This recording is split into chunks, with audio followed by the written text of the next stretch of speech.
नाशिक शहरात मागील कालावधीत दाखल मोटार वाहनांच्या चोरीचे गुन्हे उघडकीस आणून मालाविरुद्धच्या गुन्ह्यांना प्रतिबंध करण्याबाबत संदीप कर्णिक, पोलीस आयुक्त नाशिक शहर, किरण कुमार चव्हाण, पोलीस उपायुक्त परिमंडळ 1, डॉक्टर सिद्धेश्वर धुमाळ, सहाय्यक पोलीस आयुक्त सरकारवाडा विभाग, नाशिक यांनी मार्गदर्शन सूचना दिल्या होत्या। त्या अनुषंगाने भद्रकाली पोलीस ठाण्याच्या वरिष्ठ पोलीस निरीक्षक गजेंद्र पाटील, पोलीस निरीक्षक तृप्ती सोनवणे यांच्या मार्गदर्शनाखाली गुन्हे शोध पथकाचे सहाय्यक पोलीस निरीक्षक सत्यवान पवार व अंमलदार यांनी भद्रकाली पोलीस ठाण्याच्या अभिलेखावरील मालमत्तेविरुद्धचे इतर गुन्हे उघडकीस आणण्याच्या दृष्टीने योजना आखून सदर गुन्ह्यांचा मानवी कौशल्याने तपास करून 3 गुन्हे उघडकीस आणून 95,000 एकूण किमतीच्या 4 मोटारसायकल हस्तगत करण्यात आल्या आहेत।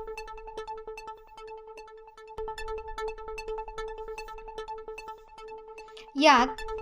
भद्रकाली पोलीस स्टेशन येथे गुन्हा रजिस्टर नंबर 10/2024 भारतीय दंडविधान कलम 379 प्रमाणे दाखल गुन्ह्यातील आरोपी बाबत पोलीस हवालदार संदीप शेळके यांना मिळालेल्या माहितीच्या अनुषंगाने आरोपी आकाश संजय बांडे, वय वर्ष 25, राहणार जुने नाशिक यास ताब्यात घेऊन त्याच्याकडून तपासात नमूद 2 मोटारसायकल हस्तगत करण्यात आल्या असून सदर गुन्ह्याचा पुढील तपास पोलीस हवालदार नरेंद्र जाधव करत आहेत। भद्रकाली पोलीस स्टेशन गुन्हे क्रमांक 10 कलम 379 भारतीय दंडविधान उल्हासनगर 30,000 रुपये किमतीची मोटारसायकल MH15 JH 2125, 20,000 रुपये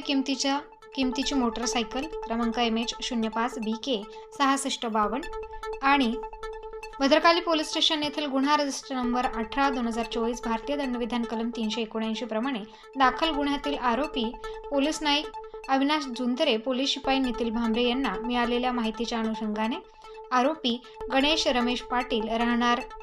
आडगाव यास ताब्यात घेऊन त्याच्याकडून तपासात 2 मोटारसायकल हस्तगत करण्यात आल्या असून सखल गुन्ह्याचा पुढील तपास पोलीस हवालदार सतीश साळुंखे करत आहेत।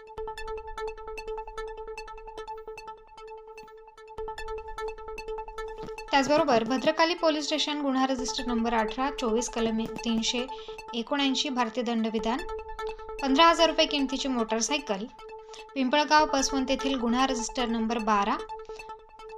कलम 379 पोलीस स्टेशन 30,000 रुपये किमतीची मोटारसायकल आदी जप्त करण्यात आले आहे।